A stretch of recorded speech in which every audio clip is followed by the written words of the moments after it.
she was a child, when you have got cancer, you're not supposed to have sweet things. So as a child, the alternative to sweet things are very expensive. Instead of buying sweets, maybe you have to buy certain types of fruits that give you sugar. Like maybe grapes and amanyama fruits and that are sweet. Lama juice. She's not supposed to be having fizzy drinks. She has to have a special diet, but being SDA, SDA, we are well aware of what diet, a good diet is, but it's also slightly expensive. When you afford alternatives of what we're not supposed to, what she's not supposed to have. So allow. But I generally have a good support system from my family, and I've got quite a number of friends, my high school friends and my colleagues. So they're very supportive. So knock. Ngibusy and you be bye.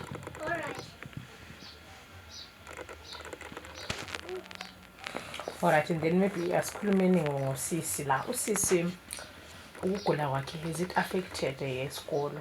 Maybe ngumntwana othandani, does he have any favorite sports maybe that she can't do because of her conditions, or maybe ama-subjects, ama-aspirations alawo maybe ngelife yakhe ukuthi maybe I'm sure njengomama yakhe ukuthi mama mina ngakhula ngifuna ukuba yilokho, maybe oku-inspire nge-condition yakhe, and then how is she taking it as a child? Because abantwana bayafuna uku-explore nxa ingasadlaleli phandle, then what? How do you explain to umntwana ukuthi amelanga ube exposed to the sun, ungadlaleli abanye wesilapha emalokishini vele sakhula elokishini, you want to play, you want to have fun, dlalela emadakeni, you want to do all the fun things, but you can't have sweets when other kids are having sweets. So how is this condition maybe affected or maybe inspired to girl as a person? Well, the condition, when she was first diagnosed when she was in grade 1, financially things, that's when things started being bad on my side. And I think I'm affected because that's when we were going to the hospital more often, and she was in grade 1. And she did very badly at school. She took number last. In a class of 40-something, she was the last person, and even in grade 2, she was the last person because she was trying to adjust uhambe esibhedlela and the financial situation in yami. And then as time went on, like I said, that time we were living a town, and the environment was different. That's where she grew up. And then as she grew older, now she was in high school. She's academically talented. At Cresta right now, last time she took number 1. She's an academically talented child. That is the reason why her doctor is her personal friend, because from the little conversations that they started having, he could see that he's dealing with a child with a bright future.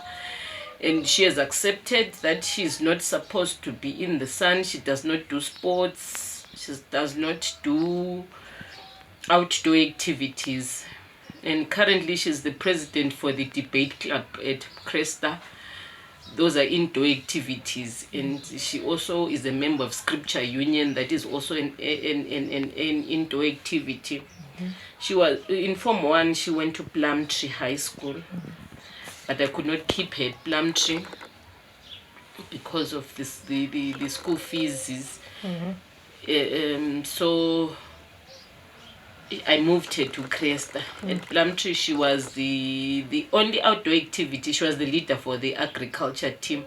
She does not do athletics and other outdoor activities. The only outdoor activity that she does is agriculture.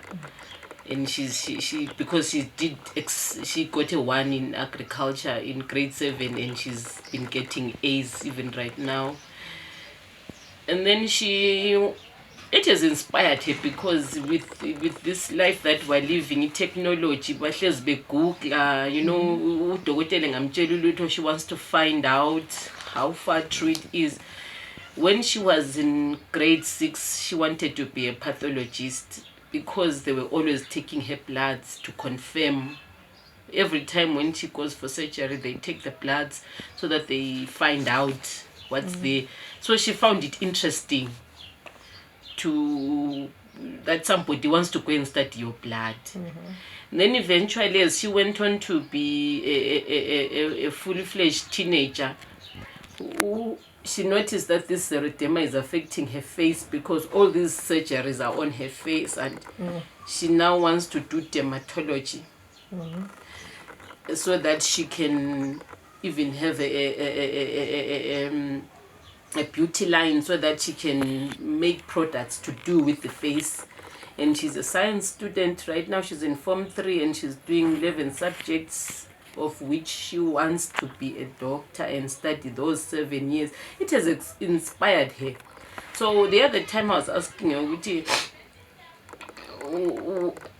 since she did well in business studies as well, she got an A last term, 96%, and then she also got an A in accounts, I think. Is it an A in commerce and a B in accounts? But why don't you do commercials and you can be a bank manager? And she said, no, I want to be a doctor because maybe I want to find the cure for xeroderma. I want to do some research on skins and maybe have a clinic. A clinic. You know, these children of nowadays, they're very ambitious. They watch a lot of TV. Being indoors has actually made her watch a lot of TV. She's inspired by young doctors that she sees at Mpilo. Mpilo has got a lot of young girls. These junior doctors, they come in very young. So they've inspired her to also want to be a doctor, and the television, being indoors, has inspired her to actually want to pursue medicine so that she can have a beauty line and also be able to find the cure for the disease, because she has asked her doctor and the doctor has told her there is no cure for xeroderma. So she wants to find a cure according to what she says. So it has partly inspired her to even do better, because one, she doesn't want to live where she's living right now, and she wants to have a better life and be like the young girls that she sees also at Mpilo, and even the ones that she sees on TV. Which is good.